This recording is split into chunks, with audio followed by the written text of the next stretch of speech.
سبيل الدموع سبيل مريح، تنهدى يا صاحي كي تستريح وبث بسم الله الرحمن الرحيم. السلام عليكم ورحمة الله وبركاته. الحمد لله رب العالمين، والصلاة والسلام على أشرف الأنبياء والمرسلين وعلى آله وأصحابه أجمعين. رضيت بالله ربا وبالإسلام دينا وبمحمد نبيا ورسولا. رب اشرح لي صدري ويسر لي أمري واحلل عقدة من لساني يفقه قولي. اللهم اجعل جمعنا هذا جمعا مرحوما وتفرقنا من بعده تفرقا معصوما. Kaum muslimin dan muslimat sidang jamaah subuh yang dirahmati Allah, kita lanjutkan kajian kita pada surah At-Tahrim. Ini mungkin pertemuan terakhir kita, jadi besok tidak masuk lagi. Jadi kita lanjutkan mungkin nanti setelah Idul Fitri. Jadi kita lanjut ayat ketiga. A'udzu billahi minasyaitonir rajim. Bismillahirrahmanirrahim. Wa idh asarra an-nabiyyu ila ba'di azwajihi haditha falamma nabba'at bihi wa adhharahu Allahu alaihi arrafa ba'dahu wa a'rada an ba'd. Ini ayatnya agak panjang sedikit ya. Falamma nabba'aha bihi qalat man amba'aka hadha qala nabba'ani al-alimul khabir. Jadi makanya karena panjang kita potong-potong dulu. Ini cerita tentang sejarah ya. Jadi di dalam Al-Quran itu ada idza, ada ith. Bedanya apa? Kalau idza itu masa depan dan belum terjadi, Pak. Idza syamsu kuwirat. Kalau matahari itu dirobek-robek oleh Allah, dibelah oleh Allah, tapi belum terjadi lagi. Idza sama'u syaqqat. Apabila langit itu juga dibelah oleh Allah Subhanahu wa taala, belum terjadi lagi. Ini kalau idza. Tapi kalau ada Al-Qur'an itu menyebutkan idz. Wa idz qala rabbuka lil malaikati inni ja'ilun fil ardi khalifah. Itu dalam surah Al-Baqarah. Itu artinya cerita sejarah. Jadi kalau ada idz itu cerita sejarah, kalau ada idza cerita masa depan. Makanya kita ketika membaca ayat itu kita lihat idz, oh ini cerita sejarah ini. Untuk apa cerita sejarah? Untuk menjadi pelajaran bagi kita, artinya jangan terjadi lagi seperti itu. Nah, ini kalau idz, Pak. Atau memberikan pelajaran kepada kita li natawa'adz wal yatanabbar ya. Kita supaya bisa mengambil pelajaran dan bisa mengambil iktibar. Lina tabir ya. Kalau ini istilah penafsir itu liyatawa'ad, untuk mengambil mau'izah. Maka ceritanya diungkapkan kembali. Ini cerita sejarah. Ini cerita terjadi pada masa Nabi Muhammad SAW, ketika Nabi Muhammad memberitahukan sebuah rahasia kepada istrinya. Jadi istrinya yang mana? Hafsah. Jadi Rasulullah memberitahukan kepada Hafsah, idh asarran nabiyyu ila ba'di azwajihi. Ya, kita dengar terjemahannya dulu. Ini kita potong-potong dulu. Segini saja kita terjemahkan dan kita tafsirkan. Ya, coba dibaca. Dan ingatlah ketika Nabi membicarakan secara rahasia kepada salah seorang dari istri-istrinya. Iya. Dalam kurung Hafsah. Iya, Hafsah. Ini tatkala Rasulullah ngobrol sama Hafsah sesuatu hal yang sangat penting sekali. Maka nanti pelajaran bagi kita, hati-hati memberitahukan sesuatu, nanti sesuatu itu diberitahukan lagi pada orang lain. Ya, makanya seorang istri itu harus menjaga rahasia suaminya, Pak. Apapun yang dikatakan oleh suaminya itu dijaga.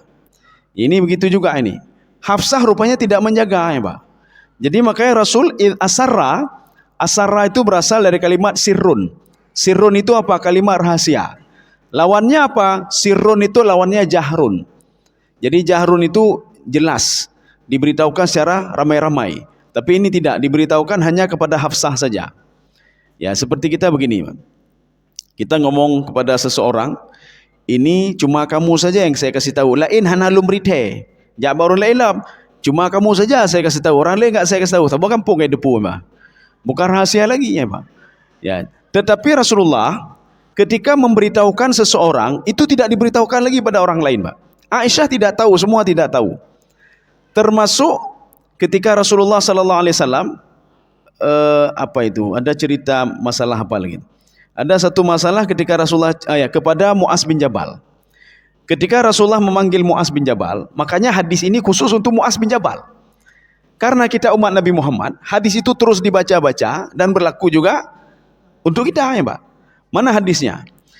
Rasulullah mengatakan khusus untuk Muaz bin Jabal. Apa kata Rasulullah? Ya Muaz, saya mencintai kamu, saya sayang sekali kepada kamu, maka saya ajarkan doa untuk kamu. Ya, Pak. Saking sayangnya Rasul kepada Muaz, diajarkannya satu doa. Apabila kamu selesai berdoa, selesai salat. Ada yang mengatakan maksud selesai salat itu ketika mau sujud terakhir, Pak. Ada yang mengatakan ketika sudah sedang baca doa. Akhirnya kamu baca ini, kata Rasulullah. Apa doanya?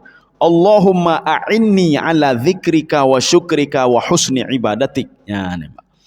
Jadi artinya kalau kita salat tahajud atau salat apa saja, ketika sujud kita baca doa ini, Pak. Allahumma a'inni, ya Allah tolonglah saya, ala dzikrika, untuk terus berzikir kepadamu, wa syukrika, terus bersyukur kepadamu, wa husni ibadatik. Jadikan saya hamba yang baik. Ya, jadi ketika meninggal dunia juga husnul khatimah. Ini pesan Rasulullah kepada Muaz. Dan ini tidak pernah diketahui oleh orang lain kecuali setelah hadis itu ditulis, Pak. Baru diketahui. Contoh lagi hadis khusus untuk Ibnu Abbas. Apa kata Rasulullah? Wahai Ibnu Abbas, kalau seandainya ihfazillaha yahfadka, kamu menjaga Allah, Allah akan menjagamu. Apa maksud menjaga Allah? Kamu jaga aturan-aturan Allah. Ini boleh, ini tidak boleh. Ini diwajibkan, ini diharamkan. Kalau kita mau menjaga itu, maka Allah akan menjaga kita, Pak. Walaupun dalam satu pemahaman lagi mengatakan, kalau kamu mau menjaga waktu salatmu, maka Allah akan menjaga terus dirimu. Tapi kalau kita mafhum mukhalafahnya dalam kajian usul fiqh, Pak, kalau kamu tidak mau menjaga aturan Allah, maka Allah juga tidak akan menjaga kamu. Temayang lehu ate asar, Pak. Asar waktu maghrib waktu isya pi menyona, nah kadang-kadang hana aja, Pak. Kalau seperti ini bagaimana Allah akan menjaga kita, Pak? Bagaimana Allah akan memenuhi kebutuhan kita kalau kita sendiri tidak teringat kepada Allah Subhanahu wa taala, ya. Ini juga Rasulullah kalau berbicara itu merahasiakan sesuatu tidak diberitahukan kepada orang lain. Masalahnya berita ini bocor, berita ini, Pak. Berita apa ini? Ada dua pemahaman. Yang pertama, Rasulullah mengatakan kepada Hafsah, tadi saya memasukkan ke rumah kamu Zainab. Saya minum madu. Ya, sama Zainab ada madu itu, Pak. Tapi saya enggak minum lagi. Saya enggak minum lagi dan saya bersumpah tidak akan minum lagi. Itulah yang kenapa engkau haramkan yang dihalalkan oleh Allah. Ini berita pertama. Ada yang mengatakan beritanya yang kedua. Kita tidak ngomong tentang siapa itu Maria Kiptiah, tidak. Yang kedua, itu Rasulullah memberitahukan ayahmu dan ayahnya Aisyah akan menjadi khalifah setelah saya meninggal dunia nanti. Berita ini diberitahukan kepada mereka. Nanti waktu Rasulullah meninggal, yang jadi khalifah adalah Abu Bakar As-Siddiq dan Umar bin Khattab. Ya, Pak. Rupanya berita ini sudah duluan bocor, Pak. Walaupun nanti dalam sejarah itu Umar bin Khattab itu setelah mereka duduk dulu ya. Mereka duduk kemudian bermusyawarah, terpilihlah Abu Bakar As-Siddiq. Tetapi sebelum Rasulullah meninggal, Rasulullah sudah mengatakan, yang menjadi khalifah setelah saya nanti adalah Abu Bakar, setelah itu Umar bin Khattab radhiyallahu anhu. Yang mengetahui berita ini cuma Hafsah saja, Pak, lain tidak tahu. Maka ketika dibocorkan berita ini oleh Hafsah kepada Aisyah, dalam beberapa riwayat termasuk di dalam tafsir As-Sa'di, dalam tafsir Al-Wasit yang dikarang Syekh Tantawi, Rasulullah akan mentalak istrinya, Pak, Hafsah, karena tidak bisa menjaga amanah. Ketika itu turun Jibril, ya Muhammad, la tutliquha, jangan engkau talak dia. Dia orang baik-baik Hafsah itu. Ya, nih, Pak. Termasuk ketika masalah hadithul ifki, Pak. Yang ketika ada berita sampai ke Rasulullah, Aisyah sudah selingkuh. Ya, sudah selingkuh dengan sahabat. Jadi waktu itu berita sampai ke Rasulullah dan Rasulullah diam saja.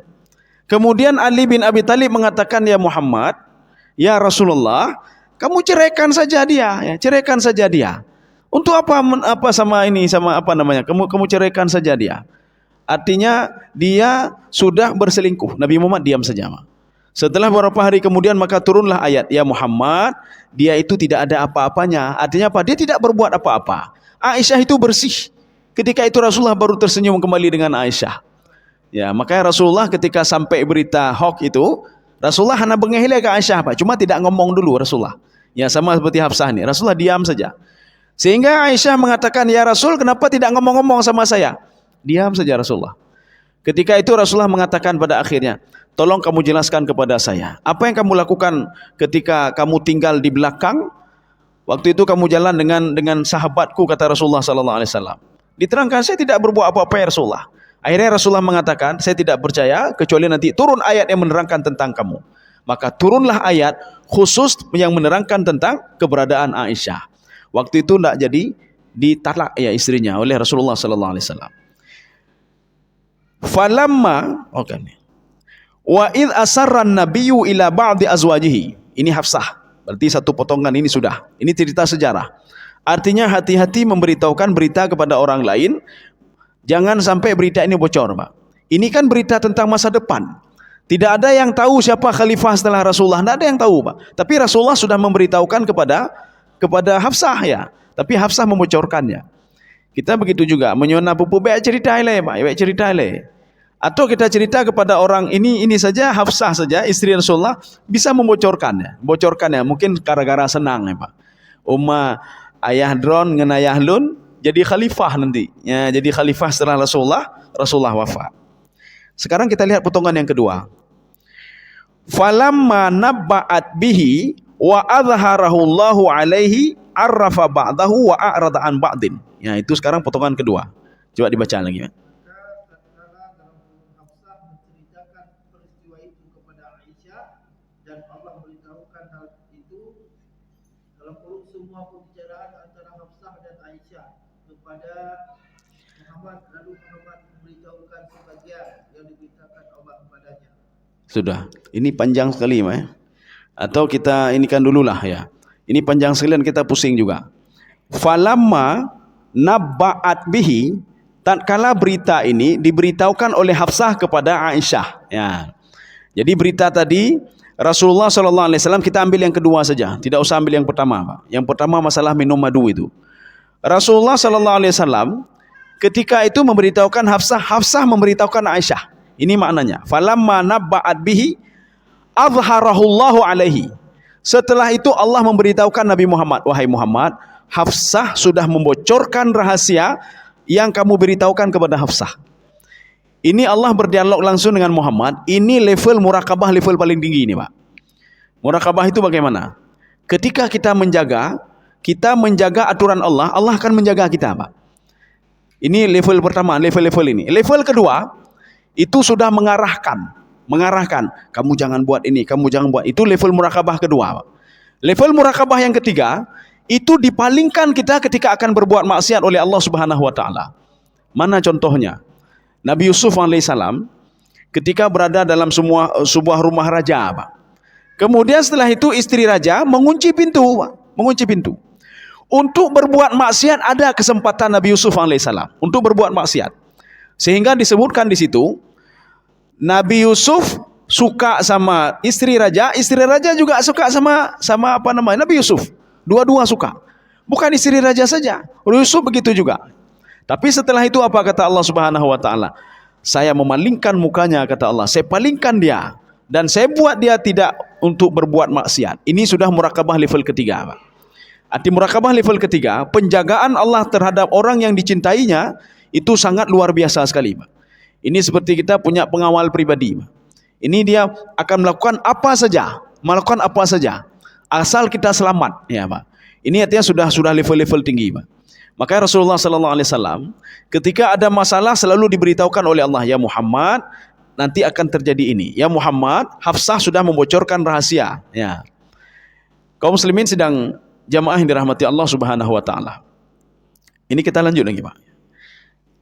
Falamma nabba'at bihi, hokanya Pak. Wa azharahullahu alaihi. Maka Rasulullah sallallahu alaihi wasallam ketika itu diberitahukan oleh Allah, ya Muhammad, Hafsah sudah membocorkan rahasia. Waktu itu Hafsah bingung, kok Muhammad tahu? Nabi Muhammad kok bisa tahu ya? Rahasia itu bocor kok bisa tahu? Arrafa ba'dahu wa a'rada am ba'din. Jadi tidak semuanya, tidak nyogetannya kita kalau sudah dibocorkan rahasia oleh istri kita, kesalahannya satu, tak menak tipluh tak menak. Kesalahannya satu, tapi tak menak tipluh. Bibi gara-gara drone, bibi dan apa-apa kita katakan, Mbak. Tapi Rasulullah tidak. Kesalahannya satu, tapi dimarahinya setengah, Mbak. Setengah saja. Artinya Pak, tengok sampai ulang li, ya, gitu Pak. Kesalahannya setengah. Apa kesalahannya satu, tetapi Rasulullah SAW memarahi dia setengah. Maksud setengah apa? Tidak marah sepenuhnya. Kalau kita tadi istri kita membocorkan rahasia satu, tak benak tiploh. Nyopakan bibi rupa je lawak drone sampai yang bujil. Selamanya drone ci mandum kah? Jamun-jamun drone ci mandum kah? Jangan Pak. Kita seperti itu. Tapi Rasulullah tidak. Arrafa ba'dahu wa a'rada am ba'din. Jadi artinya setengah-setengah. Diberitahukan kepada Hafsah, ini tidak baik. Kenapa engkau bocorkan kepada orang lain? Ini kan cerita masa depan ini, ya Pak. Ini sama seperti ini kenapa Rasulullah tahu? Di dalam beberapa tafsir itu dikatakan, kalau dalam tafsir Ibnu Katsir ini namanya ilmu ghaib, Pak. Rasulullah diberitahukan ilmu gaib oleh Allah. Di dalam tafsir Al-Wasit mengatakan kalau ini namanya ilmu laduni namanya, Pak. Ilmu laduni apa? Ilmu yang belum diketahui oleh orang lain tapi sudah diberitahukan oleh Allah Subhanahu wa taala. Seperti kejadiannya Nabi Khidir alaihissalam. Nabi Khidir alaihissalam sebelum kejadiannya terjadi sudah diberitahukan oleh Allah. Jadi makanya ketika Nabi Khidir itu melakukan hal yang ketiga, Pak, pembunuhan. Pembunuhan yang dilakukan memang sangat sadis sekali, Pak. Sadis sekali. Dalam satu tafsir mengatakan itu kepala pemuda itu dihantam ke tembok. Dalam satu lagi diambil pisau kemudian digorok lehernya, Pak. Sehingga Nabi Musa alaihissalam mengatakan ataqtulu rajulan, ya Pak. Ataqtulu nafsan bighairi nafsin. Engkau sudah bunuh seseorang yang dia tidak pernah membunuh orang lain. Kita pun jangan salah paham terhadap pembunuhan itu, Pak. Karena apa yang dilakukan oleh Nabi Khidir itu sudah dalam kontrolan Allah Subhanahu wa taala. Di dalam terjemahan diterjemahkan, Nabi Khidir membunuh anak kecil. Kalau anak kecil pun kita pun merasa, oh mapa kan tega tak kebunuh anak min. Anak min ke bawah, Pak. Dalam tafsir Ibnu Katsir anak kecil juga. Di dalam tafsir Baitawi anak kecil juga, Pak. Tetapi di dalam tafsir Ibnu Abbas itu bukan anak kecil itu. Ketika kita tahu dari tafsir Ibnu Abbas, kita baru bisa menerima, Pak. Itu yang dibunuh oleh Nabi Khidir adalah rajulan, kafiran, zaliman, ghasiban. Adalah seorang pemuda, dia itu kafir pemuda itu. Kedua orang tuanya mukmin. Dia kafir, dia seorang perompak, seorang pembunuh. Kalau kita tahu, oh, menyolagnya pekan hanai cang-cang aja, ya nembak. Rupanya kita harus tahu dulu kenapa dibunuh oleh Nabi Khidir alaihissalam. Kita selama ini mungkin mendengar, oh, ma pekan gepoh anak mit.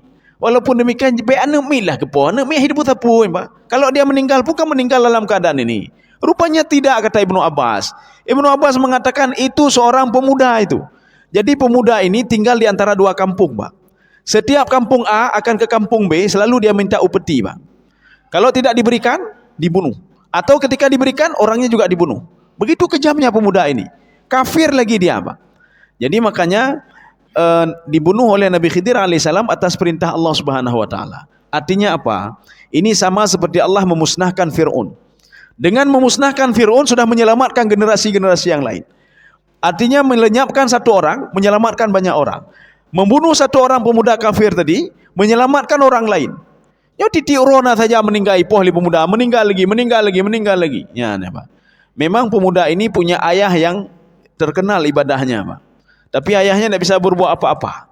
Makanya dijawab oleh Nabi Khidir alaihissalam, ini anak ini orang tuanya orang saleh, Pak. Orang saleh orang tuanya. Tetap dia takut nanti anak ini macam-macam sama orang tuanya. Itulah orang yang sudah dewasa, bukan anak kecil, ya Pak, bukan anak kecil. Maka Ibnu Abbas mengatakan bukan anak kecil, syaban, kafiran, ghasiban, orang yang merampas punya orang lain. Kaum muslimin sedang jamaah yang dirahmati Allah. Inilah namanya arrafa ba'dahu wa a'rada an ba'din. Jadi dikasih tahu ini salah perbuatanmu. Sudah cukup itu saja. Katanya habis tadi mana nyo salah badunggo kalau pekah hana betul dah nyo kalau lagi tapi hana kemah dah nyo lagi. Ya jadi panjang sekali ini apa? Panjang sekali. Tapi Rasulullah tiga, arafa ba'dahu wa a'rada an ba'din. Ada yang mengatakan lagi tafsirannya begini. Rasulullah mengakui apa yang sudah diungkapkan ini benar, tetapi ada sebahagian itu tak boleh diungkapkan ya Pak. Mana masalah khalifah itu tak boleh kita ungkapkan dulu. Karena khalifah itu kan nanti setelah saya meninggal dunia. Jadi jangan kasih tahu dulu. Kalau masalah minum madu di rumah Zainab, ya betul itu. Karena sudah saya lakukan. Tetapi ini sesuatu hal yang belum terjadi lagi. Kenapa kamu kasih tahu orang lain? Ya, ini Pak. Kaum muslimin sedang jemaah yang dirahmati Allah. Falamma nabbaha bihi qalat man amba'aka hadza. Ya, sekarang coba terjemah lagi, Pak. Maka tatkala Nabi Muhammad memberitahukan pembicaraan antara Hafsah dan Aisyah, lalu Hafsah bertanya, siapakah yang telah memberitahukan hal ini kepadamu? Sudah. Hafsah heran juga, Pak. Rasulullah kok bisa tahu? Kok bisa tahu informasi itu? Rupanya Rasulullah diberitahukan oleh Allah Subhanahu wa taala. Ini level murakabah sudah level ketiga, Pak. Jadi murakabah ketiga artinya Allah tidak mau ada orang macam-macam terhadap orang yang paling dicintainya. Ini murakabah level ketiga. Kita apakah bisa seperti murakabah level ketiga? Bisa, kenapa tidak bisa? Mana ceritanya, Pak? Cerita di dalam surah Yasin. Ada seorang pemuda penyembah patung. Bahkan dia menjadi waliullah, Pak. Seorang pemuda penyembah patung, ketika dia buat patung, dia sembah patung sampai puluhan tahun dia sembah patung. Tetapi pada suatu hari dia bertobat kepada Allah Subhanahu wa taala. Ini kejadian ini di Yordania. Ketika dia sudah bertobat kepada Allah, dia mendakwahi raja, Pak. Mendakwahi raja. Rupanya sebelum raja didakwahi oleh pemuda ini, raja sudah didatangi oleh dua orang. Bahkan ditambah lagi, fa'azzazna bithalithin. Ya, Pak. Ditambah lagi 3 orang. Ini ceritanya pada masa Nabi Isa alaihissalam. Nabi Isa tidak lama dakwah beliau, cuma 3 tahun saja, Pak. Tapi dalam waktu 3 tahun ini ada perubahan-perubahan signifikan bagi Bani Israel. Ketika dikirim 3 orang ini, hai dengar hero ya Pak. Akhirnya datang pemuda ini. Min aksal Madinah ya Pak. Dari pelosok kampung. Dia dakwahi raja. Kenapa kamu tidak beriman kepada Allah? Kenapa kamu mengingkari utusan Nabi Isa alaihissalam ya Pak? Dijawab oleh raja. Kamu siapa kamu? Kamu rakyatku. Kamu itu orang kampung ya Pak. Akhirnya diambil pemuda ini. Tapi kalau pemuda ini sudah sempat dibunuh oleh dibunuh oleh raja Pak. Tapi kalau pada masa Nabi Muhammad tidak sempat macam-macam. Nabi Muhammad SAW diberitahukan terlebih dahulu atau mereka itu dihancurkan oleh Allah. Tapi pemuda ini sudah duluan meninggal dunia, Pak. Meninggal dunia ketika itu Allah mengatakan apa? Tidak saya kirim malaikat ke bumi ini, tetapi cukup illa sayhatan wahidatan fa idahum khamidun. Satu teriakan malaikat Jibril yang membuat satu kampung itu raja-rajanya semua mati dan hangus, kata Allah. Rupanya setelah dilihat di tafsirnya, rupanya Allah murka. Kenapa? Karena satu orang yang dicintai oleh Allah tadi sudah dibunuh oleh raja apa? Balasannya apa? Satu kampung itu termasuk raja-raja dihancurkan oleh Allah Subhanahu wa taala. Kaum muslimin sedang jamaah yang dirahmati Allah. Ini pemuda itu begitu juga. Dia sudah level-level ketiga, Pak. Artinya tidak, kalau ada orang macam-macam dengan ini, maka Allah Subhanahu wa taala itu akan turun langsung, akan memberikan azab kepada orang itu. Cuma bedanya begini. Mungkin ada hikmah-hikmah di balik itu, Pak. Pemuda ini dimatikan mungkin sebagai wujud taubat dia dulu-dulu itu. Ya, wujud taubat dia. Tapi kalau sebagiannya seperti Nabi Musa alaihissalam, Nabi Muhammad sallallahu alaihi wasallam dan nabi-nabi yang lain, ketika mereka akan diusik oleh orang lain tidak bisa apa? Tidak bisa diusik, terus dijaga oleh Allah. Pertanyaannya, kenapa Nabi Yahya alaihissalam berhasil dipotong lehernya oleh Bani Israel? Satu. Yang kedua, kenapa Nabi Zakaria, ayahnya Nabi Yahya, berhasil dipotong tubuhnya? Ketika beliau lari, kemudian ada pohon besar terbuka. Setelah itu Nabi Zakaria masuk ke dalam pohon. Bajunya ditarik oleh iblis. Ketika itu apa kata iblis kepada Bani Israel? Itu Zakaria ada di dalam pohon itu. Saya akan mengatakan kepada kalian kalau dia adalah seorang penyihir. Ya, dia seorang penyihir. Sekarang bunuh saja dia. Kenapa? Karena dia penyihir. Coba lihat, masuk ke dalam ini. Ini kan baju dia ini. Akhirnya dipotong dan Nabi Zakaria wafat. Ada apa sebenarnya? Allah Subhanahu wa taala pernah mengklarifikasi hal ini kepada Nabi Muhammad sallallahu alaihi wasallam. Allah menyuruh, ya Muhammad, coba tanya kepada Nabi Zakaria, kenapa dia terpotong tubuhnya? Apakah karena saya tidak menjaga dia? Rupanya setelah diklarifikasi, Nabi Zakaria sudah pernah ditawarkan oleh Allah. Wahai Zakaria, ini kamu saya tolong atau bagaimana? Apa kata Nabi Zakaria? Biarin saja ya Allah, ini resiko dakwah. Ya, nampak. Ini resiko dakwah. Biarin saja saya ini supaya saya tahu bagaimana pedihnya dakwah itu. Bagaimana nikmatnya dakwah itu. Jadi bukan enak-enak saja, tidak. Biarin saja mereka memotong saya. Sehingga Nabi Zakaria wafat. Ya. Begitu juga Nabi Yahya. Jangan kita pikir, oh menabi di kotaku, menabi dipotong tubuhnya. Pulang katanya, benda katanya. Kan di kotaku le icang-cang, icang-cang katanya. Jadi kita jangan salah. Seperti ada salah seorang sahabat Rasulullah. Ketika kita melihat sahabat itu, memang muncul hal-hal negatif sama orang lain. Telinga dia putus, dua-dua putus, Pak. Anggota tubuh dia icang-cang, Pak. Sehingga orang lain melihat, oh sahabatnya. Begitu hina dia, Pak. Kenapa? Telinga-telinga, bukan tubuhnya saya, telinga-telinga dicincang oleh musuhnya. Rupanya pemuda ini, sebelum dia berperang, dia selalu berada di lini pertama. Dia berdoa kepada Allah. Ya Allah, jangan matikan saya dulu, sebelum saya ketemu dengan musuh paling kuat, ya Allah. Ya, musuh paling kuat. Katanya apa nih, Pak? Ya Allah, baiknya perempuan musuh paling kuat, paling enggak yang kek-kek dan perempuan ngelon, ya Allah. Ya, Pak. Dia tidak, dia minta musuh paling kuat. Dan jangan matikan saya sebelum kedua telinga saya lepas dari tubuh saya. Artinya pertempuran yang sangat sengit sekali, Pak. Rupanya permohonan dikabulkan oleh Allah. Maka kita jangan salah paham nanti masalah murakabah. Allah kok enggak menjaga ini sahabat, padahal sahabat Nabi berperang lagi, ya, Pak. Karena beliau minta sendiri, Pak, minta sendiri. Ya. Kaum muslimin sedang jamaah yang dirahmati Allah. Ini murakabah level paling tinggi, Pak. Artinya Allah mengarahkan seseorang itu sebagaimana mengarahkan Nabi Muhammad SAW untuk berbuat kebaikan dan jangan berbuat kejahatan. Makanya Nabi Muhammad, wa ma yantiqu anil hawa in huwa illa wahyu yuha. Apapun yang keluar dari mulut Nabi Muhammad semua sudah dikontrol oleh Allah. Apapun tindakan Nabi Muhammad, abasa wa tawalla anja'ahul a'ma. Ketika Nabi Muhammad SAW mendengar Ummi Maktum. Itu Ummi Maktum itu bukan nama beliau itu. Nama beliau bukan Ummi Maktum, Pak. Abdullah namanya, Pak. Ummi Maktum itu nama neneknya, ya, Pak. Maka dipanggil Ummi, ya, Pak. Ummi Maktum. Neneknya terkenal dengan Maktum karena ada cucu namanya Maktum. Ada anak dia, Pak, namanya Maktum, maka dipanggil Ummi Maktum. Maka Abdullah ini dinisbahkan kepada neneknya Ummi Maktum, bukan nama dia. Kok Ummi Maktum, kok laki-laki, ya, Pak. Ketika Ummi Maktum dia ini mendatangi Rasulullah dan Rasulullah berpaling, langsung turun ayat abasa wa tawalla, kenapa kamu memalingkan dirimu, ya, Pak. Jadi ini murakabah level tinggi, Pak. Kita lanjut lagi. Jadi makanya Allah lah yang memberitahukan kepada Nabi Muhammad sallallahu alaihi wasallam. Hokanya. Dijawab oleh Rasulullah, qala nabba'aniyal alimul khabir. Ya, coba diterjemahkan lagi.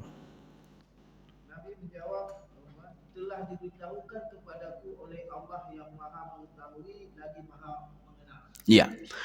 Yang memberitahukanku alim khabir, ya, Pak. Alim ini apa? Alim ini artinya sirah mubalaghah, sudah tinggi sekali, Pak. Kalau ada orang mengilmai di atas semuanya ini adalah Allah Subhanahu wa taala. Oh, saya merancang ini supaya dia tidak begini. Oh, saya merancang, rancangan Allah lebih jitu lagi, Pak. Oh, saya lebih tahu kalau musuh begini akan begini, Allah lebih tahu lagi, Pak. Itu alim namanya. Ini ada di dalam surah Yusuf, ya. Ketika saudara-saudara Yusuf mengatakan kepada ayahnya, ini Yusuf akalahu dhi'bu, sudah dimakan oleh serigala, ya, Pak. Sudah dimakan oleh serigala, kami sudah berusaha, kami begini, kami begitu, ya. Kalau enggak percaya coba tanya, seperti ketika Bunyamin hilang. Kalau enggak percaya fas'alil qaryah allati kunna fiha wal 'ira allati aqbalna fiha. Coba tanya kalau enggak percaya. Kami ini berkata jujur. Dijawab oleh wa fawqa kulli dhi ilmin alim. Walaupun kalian ilmu mengetahui, ada yang lebih hebat lagi, itu Allah. Saya ingin minta tolong pada Allah. Kalian walaupun ngomong bisa saja kalian bohong. Ya, ini, Pak. Kata Nabi Yaqub alaihissalam. Ini makna alim. Alim juga kalau kita menyusun fama karu wa makarallah wallahu khairul makirin. Kalau ada musuh menyusun strategi untuk membunuh kita, Pak. Strategi Allah lebih jitu lagi, Pak. Maka beo, Pak. Kupuyo, mati cuma 3 deh, yo. Mati di dunia cuma 3, Pak. Ya. Walaupun nanti disebutkan ahyaitana thnataini wa amatana thnataini fa'tarafna bidzunubina. Kami hidup 2 kali, mati 2 kali. Maksud mati 2 kali, sebelum umur 4 bulan kita di dalam kandungan tidak ada apa-apa, mati, Pak. Kemudian setelah 4 bulan, waktu 4 bulan diberikan roh oleh Allah, kita hidup. Ini hidup pertama dan mati pertama. Kemudian setelah kita berpisah dengan roh, itu mati kedua. Setelah nanti disatukan kembali, hidup yang kedua. Maka kita ini hidup 2 kali dan mati 2 kali. Tapi kalau di dunia ini mati cuma sekali, Pak. Tak ada mati 2 kali, Pak. Mati cuma sekali. Makanya wa makaru wa makarallah. Ketika mereka menyusun strategi untuk membunuh kita, tidak bisa, Pak. Strategi Allah lebih jitu. Jadi artinya apa? Allah lebih mengetahui. Maka alim juga masuk. Kalau kita diberikan penyakit, kita diberikan rezeki sedikit, kita diberikan ini, kita diberikan, Allah lebih tahu kemaslahatan untuk kita. Ini makna alim. Maka di sebagian tafsir mengatakan, alim itu apa maknanya? Menyiapkan sesuatu, ya, Mbak.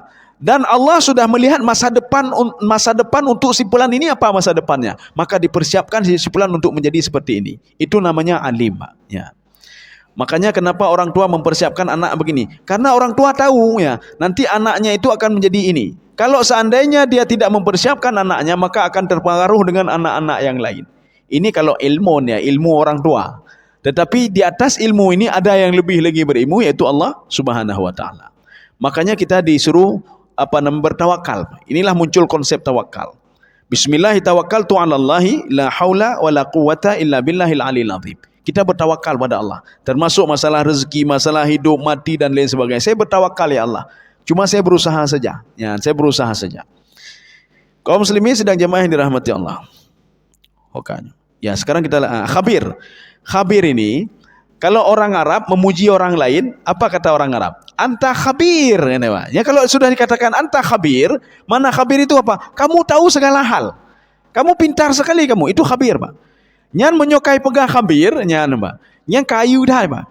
Anta khabir, tetapi bukan khabirnya sifat Allah, tidak. Mereka cuma mengambil salah satu sifat Allah saja dan mengatakan anta khabir. Kamu mahir segalanya. Tetapi kalau khabirnya Allah di sini, Allah akan menampakkan kepada kita kejahatan yang kita lakukan walau kecil, Pak. Dan Allah akan menampakkan kebaikan walaupun kebaikan itu kecil kepada kita. Jadi kita melakukan kebaikan yang kecil sekali akan dinampakkan oleh Allah. Ini namanya khabir dan tidak pernah salah. Ya. Sekarang kita lanjut ayat yang keempat, ya. In tatuba ilallahi faqad sagat qulubukuma. Ya, coba diterjemahkan lagi. Jika kamu berdua bertobat kepada Allah, maka sesungguhnya hati kamu berdua telah condong untuk menerima kebaikan. Ya, sudah. Jadi ini syaratnya taubat, ya, Pak. Taubat itu apa? Taubat itu begini. Berasal dari kalimat taba yatubu. Maknanya ada yang udu, kembali. Kita ini kan fitrah, Pak. Arti fitrah apa? Batin kita setelah diberikan oleh Allah Subhanahu wa taala fa'alhamaha fujuraha wa taqwaha. Allah mengajarkan kita ketakwaan, mengajarkan kita juga kejahatan. Ini ada dalam tubuh kita. Fitrah manusia itu dia tahu ini kebaikan, dia tahu ini kejahatan. Semua manusia, Pak, tanpa terkecuali. Orang yang tidak salat pun dia tahu perbuatan ini jahat, dia tahu, Pak. Orang tidak beragama pun dia tahu, Pak. Ini namanya fa'alhamaha fujuraha wa taqwaha. Fitrahnya manusia, dia itu ketika berbuat jahat, dia tahu itu jahat. Ketika berbuat baik, dia tahu baik. Belum lagi nanti di dalam tafsir Ibnu Arabi, wa zayyannaha bimasabih. Diberikan otak, ini menurut tafsir Ibnu Arabi, diberikan otak dan diberikan cara untuk bisa menyelesaikan masalah oleh Allah Subhanahu wa taala. Maka tidak ada orang malun bodoh, hana bodoh, ya, Pak. Potensi diberikan oleh Allah. Diberikan potensi akal dan potensi hati, Pak, untuk membedakan yang hak dan batil. Cuma kita saja yang tidak mau menikan potensi ini, Pak. Potensi sudah diberikan. Maka tidak boleh kita katakan, oh, ni lu bodoh tak, bangai tak ni lu nego. Tidak boleh, Pak. Potensi dia ada, Pak. Cuma bagaimana kita kembangkan. Diberikan oleh Allah dalam sama semuanya diberikan oleh Allah. Ya, inilah yang dikatakan dengan wazayyannaha bimasabih. Satu lagi, fa'alhamaha fujuraha wa taqwaha. Maka di bulan Ramadan ini yang kita kejar apa? Potensi kita kembali lagi third lob. Ya, nampak. Potensi otak kembali lagi third lob. Kalau dulu sudah bercampur baur dengan ini, ngenyo, ngesyirik macam-macam, nyo hanale. Habis Ramadan hanale, ya, Pak. Binaci hati dia, Pak. Seburuk apapun seorang itu, potensi ini akan diberikan oleh Allah. Ini namanya taubat namanya. Kembalilah kepada potensi asal kalian, kata Allah Subhanahu wa taala. Tetapi masalahnya falak tahamal akabah. Kamu kenapa tidak suka yang baik-baik, ya, Pak? Kita tahu itu baik, tapi kita tidak mau berbuat baik. Kita tahu itu jahat. Kenapa kita berbuat jahat nih, Pak? Ini maksud falaqtahamal aqabah, ya, Pak. Makanya coba tanya orang yang tidak salat, Pak. Baik enggak tidak salat? Enggak baik. Baik ni contoh lon, Bu. Ya, Pak. Baik contoh lon ni, Pak. Dia menyuruh anaknya, "Nak semayang nak, bah. Semayang, bet, hafal Quran nak, bah, berpuasa, bah." Baik contoh yah nak. Yah tu bercuat tagap je dak. Baik ni contoh yah nak, bah. Untuk menyokar raya nak doa ke yah nak, bah. Baik tamang surga, bah. Iki bancara runci bina, Pak. Ya. Kaum muslimin sedang jemaah yang dirahmati Allah Subhanahu wa taala. Artinya dia tahu kalau itu perbuatan jahat, Pak. Dia tahu, Pak, tapi dia tidak mau berbuat, ya. Makanya in tatuba, kalau kalian dua-dua mau bertobat. Hafsah kenapa harus disuruh bertobat? Karena sudah membocorkan rahasia, Pak. Kenapa Aisyah disuruh bertobat? Ya, walaupun dia bukan yang membocorkan rahasia, mendengar berita juga bermasalah, dosa juga, Pak. Makanya orang mendengar ghibah dan ghibah itu dosanya sama. Jadi jangan kita pikir, oh lun hanala de calon, lun dengar-dengar mentong, ya, Pak. Sedang duduk-duduk di kedai kopi, ada orang ghibah orang lain dengar dia, oh mangat lagi orang berita ji. Mangat dah berita. Apa mangat keng ke gom, ya? Tapi menyogok ikeng kita nyo ka tutah je kita nyo, Maka kalau di dalam satu komunitas itu ada 5 orang, ini 5 orang ini pasti ngomongin orang lain, Pak. Enggak ada dia ngomongin di antara orang ini, enggak ada, Pak. Enggak ada dran pekamina brok takai, enggak ada, Pak. Pasti ngomongin orang lain. Ketika satu ini minta izin, ai lun lelaki izin cik lah siapa? Nyan. Yang 4 ini ngomongin untuk yang satu tadi, Pak. Ya, yang bunuh Pak sama cik akai ya. Ya. Makanya ketika yang 4 ini dia mau keluar, nyolun tebi pasti kenggelun dia. Ya, Pak. Ini kalau saya keluar dari majlis ini, ada yang ngomongin untuk saya, alah tebi juga trip tak kata du ino kaput je 5 je. Iki tebi dia kan? Nyalhenyo penghabang 4 ke tentang 4 yang keput. Itu bapak itu sama juga seperti tamam mendum ya. Maknanya apa? Ribahnya hana guna ya, Pak. Uri kencik katanya, Pak. Walaupun dah kegagap, uri kencik katanya, Pak. Dia ngomong juga untuk kita. Ya. Jadi makanya mendengar ribah dan ribah itu memang dosanya sama. Ya. Makanya di sini Rasul Allah mengatakan intatuba, kalau dua-dua kalian bertobat. Kalau kalian dua-dua bertobat, fakat sakat qulubukuma. Hati kalian sudah mulai condong kepada kebaikan. Sakat itu muyul namanya, kecenderungan berbuat baik. Makanya setiap kejahatan itu tidak ada lain kecuali bertobat. Kalau dosa kecil itu, ya dosa kecil seperti apa? Artinya kita lalaikan ini kan berdosa juga. Walaupun dosa itu kecil, Pak. Kita berbuat ini, walaupun dosanya kecil, Pak. Itu juga bertobat kalau kata Imam Ghazali, wa in fa'alahu uluf, walaupun ribuan kali kalian buat, kalau kalian beristighfar kepada Allah akan dikabulkan, diterima taubat oleh Allah. Ini kalau dosa kecil, Pak. Tapi kalau dosa besar nak banyak-banyak aja. Syirik itu cukup sekali, Pak. Ketika kamu syirik yang kedua kalinya, lan tuqbala taubahutum, taubatnya enggak akan pernah diterima lagi oleh Allah Subhanahu wa taala.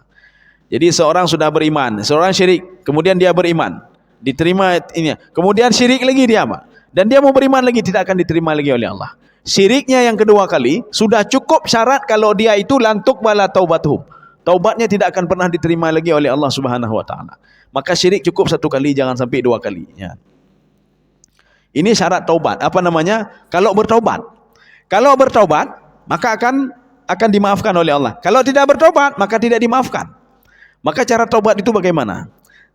Tak cukup dengan istighfar saja, Pak. Astaghfirullahaladzim. Tak cukup, Pak. Harus mengakui dosa. Maka ini tinggal berapa hari lagi ini, Pak. Paling enggak kalau kita lupa dulu, paling enggak di 2 hari ini kita mengakui dosa kepada Allah Subhanahu wa taala. Ini sebagaimana yang dilakukan oleh Nabi Adam alaihissalam. Nabi Adam 200 tahun lamanya menangis ketika di bumi, menangis 200 tahun lamanya dan taubatnya tidak diterima oleh Allah. Beliau puasa, tidak diterima juga taubatnya oleh Allah. Rupanya ada satu kesalahan beliau. Beliau tidak mengakui kalau beliau sudah berbuat dosa. Makanya di mulut Nabi Adam alaihissalam, apa salah saya ya Allah? Petalah lun. Saya cuma makan buah khuldi, saya makan sedikit, saya kasih istri saya sedikit. Masa engkau begitu marah kepada saya? Engkau pisahkan saya dari istri saya, sebagian riwayat mengatakan 40 tahun lamanya. Kemudian saya berpisah dengan istri, engkau marah lagi kepada saya. Apa salah saya ya Allah? Ketika Nabi Adam mengatakan seperti itu, apa salah saya? Selama 200 tahun tidak pernah dikabulkan taubatnya. Tapi setelah diajarkan oleh Jibril, ya Adam, ucapkan doa ini. Doa pengakuan dosa, Pak. Rabbana innana zalamna anfusana wa illam taghfir lana wa tarhamna lanakunanna minal khasirin. Kalau doanya panjang, baca saja doa Nabi Yunus alaihissalam. La ilaha illa ant subhanaka inni kuntu minadh zalimin. Maha suci Engkau, tidak ada selain Engkau ya Allah, pemberi rezeki dan lain sebagainya. Saya zalim, saya zalim. Ya, nama dah pegah apa? Lon zalim ya Allah. Baik dah pegah, putalah lon ya Allah, ya Pak. Nyo rezeki pakai minum, putalah lon ya Allah, ya Pak. Anak saya nak pernah sembuh-sembuh, putalah lon ya Allah. Kalau seperti itu nak akan pernah dimaafkan oleh Allah. Akui saja dosa ya Pak. Akui saja dosa. Walaupun dosa itu menurut kita kan kecil dosa itu Pak. Jadi akui, saya sudah berdosa ya Allah, maafkan saya ya Allah. Kita kan begitu juga Pak. Kalau kita punya yang membantu kita Pak, di kantor atau apa saja. Ketika kita pecat dia, dia mengatakan, apa salah saya Pak? Kita makin marah lagi kepada dia. Putalah lun, kerana pegatnya putalah lun lah. Tapi kalau yang pegawai ini mengatakan, Pak, saya mengakui saya berbuat ini, saya buat ini, maafkan saya Pak. Kemungkinan dimaafkan itu ada Pak. Tapi kalau pegawai ini mengatakan, apa salah saya Pak, kenapa bawa pecat saya? Nyan hana puyak dengar oleh, angkat barang-barang juga dia Pak. Nyan hana puyak dengar oleh. Kaum muslimin sedang jamaah yang dirahmati Allah. Kita lanjut. Wa in tadhahara alaihi fa innallaha huwa maulahu wa jibrilu wa salihul mu'minin. Ya, wal malaikatu ba'da dzalika zahir. Ini sangat penting juga nih. Coba dibaca. Maka sesungguhnya Allah adalah pelindungnya dan Sebelumnya coba baca lagi. Sebelumnya. Ya. Dan jika kamu berdua bantu-membantu menyusahkan Nabi. Ya. Ya, terus lanjut. Maka sesungguhnya Allah adalah pelindungnya. Sudah cukup. Karena itu sama semua nanti. Ya. Kalau kalian tidak bertaubat kata Allah dan kalian membuat aksi kalian untuk macam-macam terhadap Muhammad, saya sebagai pelindung dia. Jibril sebagai pelindung dia. Orang-orang saleh sebagai pelindung dia. Jadi maknanya begini. Kalau ada sekelompok orang ingin macam-macam dengan kita, dia tidak mau bertobat dan saya tetap melanjutkan aksi saya, apa? Allah mengatakan, saya akan menjaga orang ini. Kenapa? Karena sudah masuk murakabah level selanjutnya, Pak. Level 1 atau level 2. Maka akan saya jaga dia, tidak ada yang berani macam-macam dengan waliku, kata Allah Subhanahu wa taala. Ini seperti Nabi Musa alaihissalam. Nabi Musa alaihissalam, ketika Allah menyuruh kepada Nabi Musa, "Izhab ila Fir'aun innahu tagha." Ya Musa, sekarang saya tugaskan kamu untuk mendakwahi Fir'aun. Bayangkan saja Pak, kita kalau pada posisi Nabi Musa AS, haik dah dakwah Fir'aun Pak. Kenapa? Fir'aun yang membesarkan Nabi Musa, kan Fir'aun membesarkan Nabi Musa dari kecil Pak. Kemudian Fir'aun punya pasukan Pak, junud. Pasukannya banyak sekali. Hal ataka hadithul junud. Itu Fir'aun Pak. Kekuasaan dia hebat sekali, luar biasa sekali. Sehingga kalau Fir'aun, ada yang menatap mata Fir'aun, yang kagadah daku Pak, yang kayak kotaku Pak. Makanya Bani Israel dan suku Kipti tidak ada yang berani melihat muka Fir'aun kecuali Nabi Musa AS. Ketika mereka itu dia selalu tunduk Pak, selalu tunduk. Yang berani menantang Fir'aun itu kepalanya langsung dipenggal Pak. Tetapi makanya waktu itu Nabi Musa takut luar biasa Pak. Apa kata Nabi Musa? Ya Allah, jangan saya sendiri ya Allah. Jadi bagaimana juga kata Allah? Tolong fa'arsil ma'i Harun. Ya, rid'a yusaddiquni.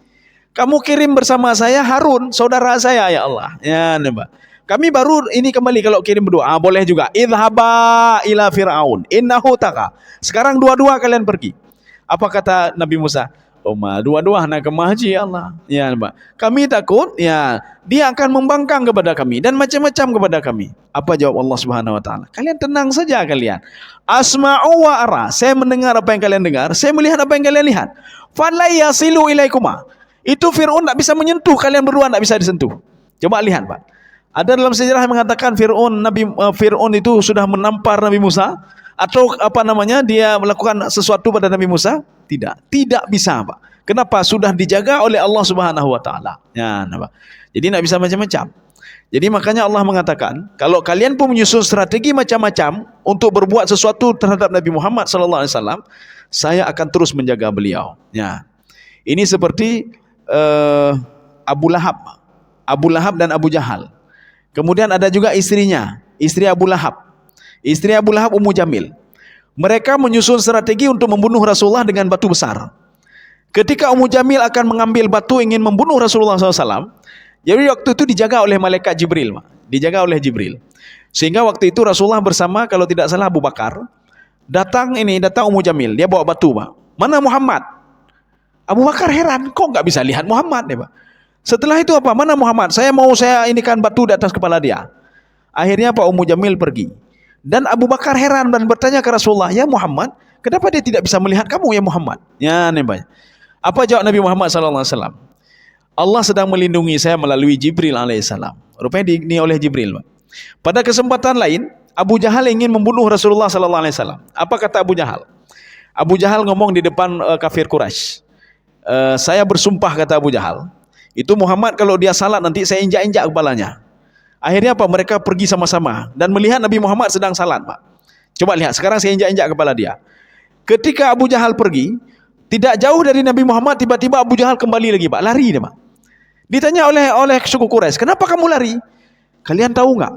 Di antara baini wa bainahu, di antara saya dan dia, fihi wadin, ada sebuah lembah di situ api, Pak. Kalau saya tidak lari akan dibakar saya oleh api itu. Api, mana apinya, kata mereka, Pak. Ya.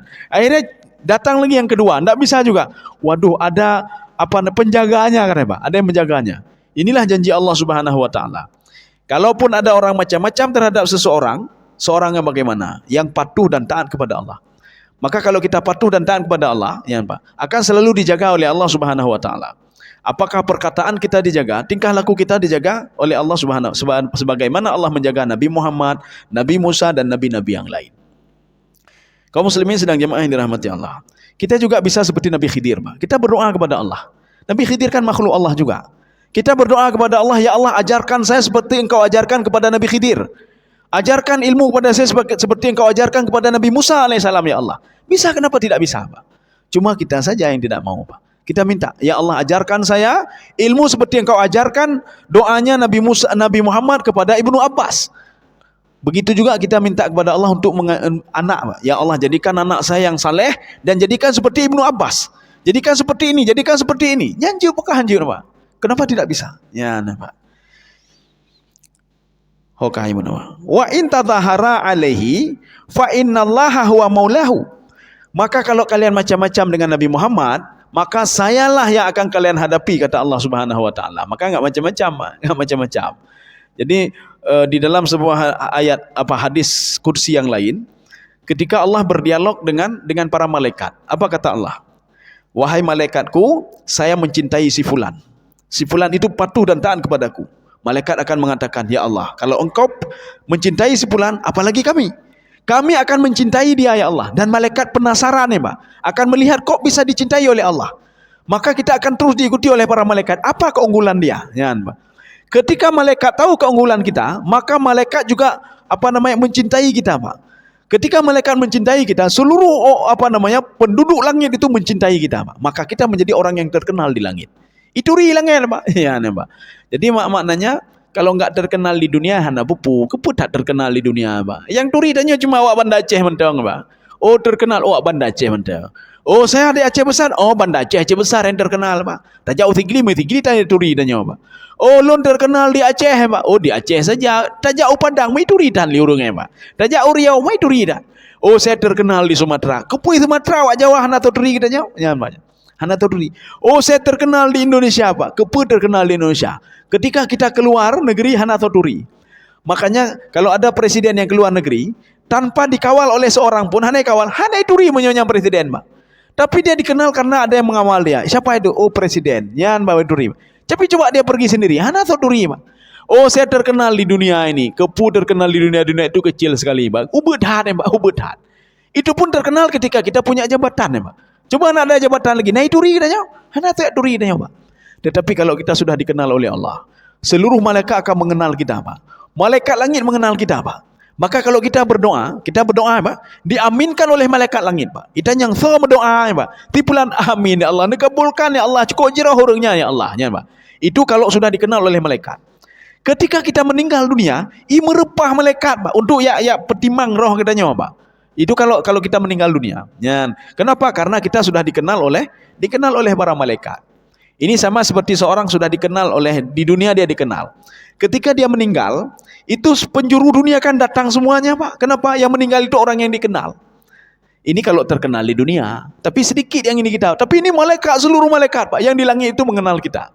Setiap apapun yang kita lakukan selalu dipantau. Oh, si fulan engkau. Oh, si fulan engkau. Karena sudah terkenal sama malaikat. Ya. Pada suatu hari, ini penutupnya Pak, ini penutup ya. Pada suatu hari Rasulullah SAW berdialog dengan seorang sahabat namanya Aqra namanya Pak. Waktu itu sedang duduk-duduk, tiba-tiba lewat di depan ada seorang laki-laki.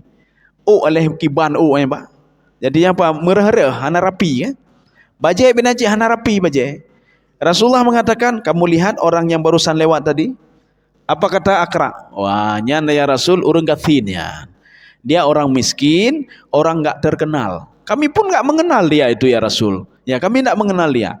Kalau seandainya dia melamar orang lain, wanita lain, belum melamar wanita itu sudah lari. Baik kalau penampilan mentang kalau ganyan. Hana tu ya promonya. Sudah. Ketika itu Rasulullah diam saja. Lewat pemuda kedua, Pak. Rapi sekali pakaiannya. Kamu kenal dia? Oh, kami kenal betul dia ya Rasulullah. Dia orang terkenal di sini ya Rasulullah. Dia orang terkenal. Kalaupun dia melamar orang lain, sebelum dilamar pun mereka sudah menerimanya. Apa kata Rasulullah? Kalian salah. Tahu nggak yang pertama kali siapa? Yang pertama kali itu, dia memang tidak terkenal sama manusia. Tapi nggak tahu nggak kalian? Dia sudah terkenal di langit itu. Malaikat itu tidak asing lagi sama pemuda yang tadi pertama tadi. Sekali dia berdoa, diaminkan oleh malaikat di langit. Biar macam-macam Ron, mudut-dut sahabatnya Pak. Kenapa? Karena dia lihat penampilannya biasa-biasa saja. Kamu lihat orang yang kedua tadi, dia terkenal memang di bumi ini. Tapi malaikat tidak ada yang pernah mengenal dia. Karena tuturi Pak.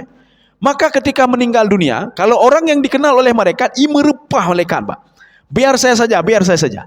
Tapi orang yang tidak dikenal, saya meninggal di bulan. Alah, bah lagi yang gerau ke dia. Jamun pun nak tinggal ke Allah je, bah lagi yang gerau dia. Bah urusan malaikat pencabut nyawa ke dia. Kamu hanya peletron. Maka orang yang beriman itu, yang dikenal oleh malaikat, kita selain ada malaikat hafazah yang di samping kita, Pak, maka banyak sekali malaikat nanti, Pak. Malaikat hafazah di samping kita, sudah. An-Nasitat, malaikat pencabut nyawa, itu sekelompok juga, Pak. Maka nanti ketika orang beriman meninggal dunia akan melihat banyak sekali malaikat yang ada di samping dia, Pak. Yang kelompok pertama adalah malaikat hafazah, termasuk Raqib Atid. Disitulah kita bisa melihat yang menjaga kita selama ini malaikat ini, Pak. Kita bisa mengenalnya. Dan penjaga itu kan berbeda-beda. Kita bisa mengenal 8 malaikat hafazah kita selama ini, Pak. Dari kita kecil sampai kita meninggal dunia, kita mengenalnya. Oh, rupa Jidron yang jaga alun, Dron yang jaga alun, Dron yang jaga alun. Kita ini satu. Kelompok kedua adalah kelompok malaikat pencabut nyawa, Pak. Pencabut nyawa bagi orang-orang yang mutakin itu namanya nasitat. Nasitat itu dalam bentuk jamak. Jamak itu maknanya apa? Lebih daripada 2. Maknanya kita akan menyaksikan malaikat yang mencabut nyawa kita lebih daripada 2 malaikat. Bahkan dia mengatakan banyak malaikat. Oh, nyo malaikat pencabut nyawa alun. Malaikat inilah yang mengatakan farauhun wa raihanun wa jannatu na'im. Sekarang istirahat, waktunya istirahat. Tidak ada lagi pinjer, tidak ada lagi jemput anak, tidak ada lagi antar anak, tidak ada lagi masuk kantor, tidak ada lagi ibadah, tidak ada lagi tahajud, hanale puasa, hanale sedekah, kabeh mendum kata malaikat. Farauhun wa raihan. Sekarang waktunya memetik apa yang sudah kamu lakukan. Ya, wa jannatu na'im. Allah memberitahukan kalau kamu akan masuk ke dalam surga. Ya, ini kelompok kedua. Kelompok ketiga itu malaikat-malaikat yang di langit yang merepah ya cok gedanya apa? Ya, apa? Yang merepah malaikat itu. Jadi malaikat itu yang merepah biar saya saja. Makanya ketika kita di akhir-akhir kematian kita meninggal dunia, kita bisa menyaksikan seluruh malaikat ini, Pak. Tetapi kalau seandainya kita itu tidak patuh kepada Allah, kita tidak taat kepada Allah, maka yang bisa kita lihat 2 kelompok saja, Pak. Mana kelompok itu? Kelompok yang pertama adalah kelompok hafazah. Hafazah yang menjaga kita 10 malaikat, Pak. 2 malaikat Raqib Atid dan 8 malaikat yang berada di kiri kanan dan depan kita, Pak. Setiap hari, Pak. Baik kepo, Pak. Kita tengok setiap hari 10 ini ada selalu bersama kita, Pak. Ya. Kelompok pertama. Kelompok kedua yang dilihat adalah An-Nazi'at, malaikat pencabut nyawa, Pak. Malaikat pencabut nyawa secara paksa. Maka seorang itu ketika dia lihat ke samping, dia malaikat hafazah lun. Waktu dia lihat Nazi'at, yang mengetek-teknya, Pak. Dia takutnya luar biasa. Maka banyak orang yang berteriak, dan takut ya, Pak. Atau dia itu ketakutannya luar biasa. Atau dia kadang-kadang menjerit, Pak. Ya, kenapa? Karena dia melihat malaikat Nazi'at. Malaikat Nazi'at ini dia tidak mau tahu dia, Pak. Dia cabut nyawa secara paksa. Kaum muslimin sedang jamaah yang dirahmati Allah. Saya rasa cukup sekian, Pak. Ya. InsyaAllah habis Idul Fitri nanti kita lanjut ayat kelima. Ya, ayat kelima. Makanya kalau ada orang patuh dan taat kepada Allah, yang menjadi walinya itu adalah Allah Subhanahu Wa Taala. Hana perleyo ada orang kata Allah, saya yang menjaga kalian. Tak perlu takut. Oh, saya dipecat dari ini, tak perlu takut. Nahnu narzukuk, yang mereka rezeki kamu itu saya, kata Allah. Puyo demah ya, Pak. Puyo demah. Hana perleyo kata Allah. Oh, saya takut begini. Puyo demah ya, Pak. Lo ya meninggal dia, meninggal cuma 3 ya, Pak. Berjihad tidak berjihad meninggal juga. Ya, Pak. Rasulullah hidup dalam jihad, perang-perang, tapi meninggal bukan dalam perang. Sakit meninggal dunia, ya, Pak. Ya. Nah, orang ban 3 perang kan meninggal dalam perang, Pak. Ya, sudah terbunuh mati syahid dalam perang. Ya. Mudah-mudahan ada manfaatnya bagi saya sendiri dan jemaah sekalian. Subhanakallah bihamdika, asyhadu an la ilaha illa anta, astaghfiruka wa atubu ilaik. Assalamualaikum warahmatullahi wabarakatuh.